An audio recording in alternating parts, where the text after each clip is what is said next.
Hi, it's Will at Agricast, here to do a video on a refurbishment and strengthening project that we've got in at the moment. We've had it here for a while, but we've finally got round now to stripping the machine down, and I can talk you through some of the bits that we're going to do. So this is the main chassis backbone centre section from a 6.3 metre Vadostat Rexius Twin.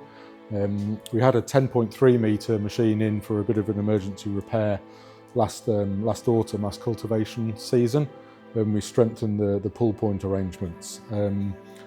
The customer was really happy with what we did, and his neighbour actually saw it and then decided that he'd want similar doing to his 630, which is this machine that we've got now. But as well as doing the pull points, we're actually going to strengthen the wing pivots. It's quite a known weak point on these machines. They take a lot of abuse and stick when they're being kind of folded and unfolded. So quite often the pins that go through here that hold the wings break. So this is actually the pin that we found in this machine. It was actually broken, even though you wouldn't kind of really realised. And the tube that goes through the main box section was really kind of quite badly worn at the front there. It takes a lot of kind of force as it's being folded. So we're actually upgrading from the 50mm pin up to a 60mm high tensile heat treated pin, and we're also kind of upgrading the tubes that go through the main section. So it's 90mm and 80mm instead of 70 there. The other thing that we found is the main pivot blocks which sit onto the box section were quite badly kind of cracked and damaged around the edge, and it had actually cracked through the 10mm box section, which makes the main kind of spine of the machine. So what we've done is we've strengthened that by adding some 15mm thick structural steel plate to both sides of the box section, and then made some new kind of wearing blocks that will go on there. And there's a slight cutout there which is there, so that will locate where the main pull points are. So yeah, it's a machine that we're going to be doing quite a bit of work on. This is a bit of an intro video. Now we've got it stripped down. Probably follow up with a couple more videos talking through kind of what we've done and when it's reassembled. I'll just go and kind of show you a bit of a close-up of the pull pointer assembly, and then the rest of the parts of the machine that are outside in the yard that we still have to put back together. So this is the main pull point that goes onto the centre section of the machine. The drawbar comes in and pulls on two of these, so all of the power is really going through this section. And on the 10.3 metre machine that we had in last year, the actual drawbar had ripped out of these. On the original machines, they're only actually made of 15mm thick steel.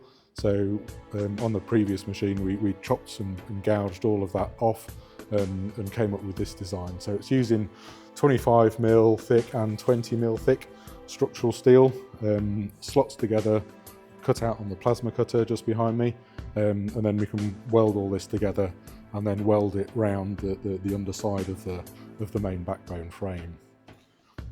The other parts that we're going to be looking at on the machine is the Raptor tines.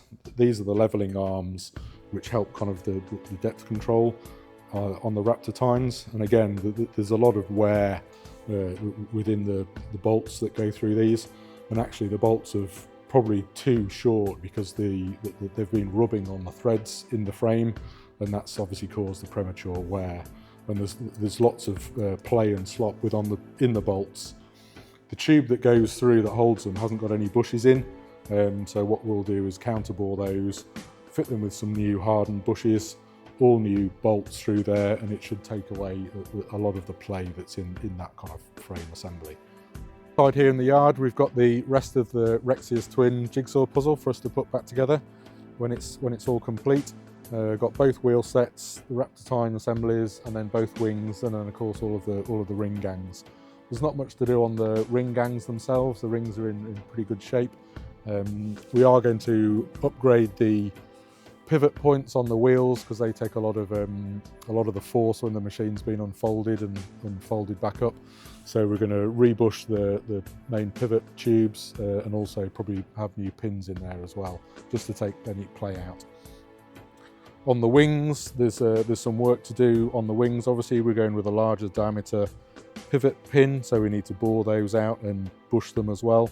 We're also going to correct some of the splay. Some of these have actually opened out by about 10mm, so we'll heat the 40mm plates, rebend them and put them back to the correct position. And then also we're going to put some braces across the top to try and take that splay and prevent that from happening. A little bit of work to do on the Raptor tines. Sometimes tines are broken, so we can replace those. And then also what I was talking about before, just taking all of the play and the movement from the leveling mechanism, and that'll be addressed on both wings and the centre section.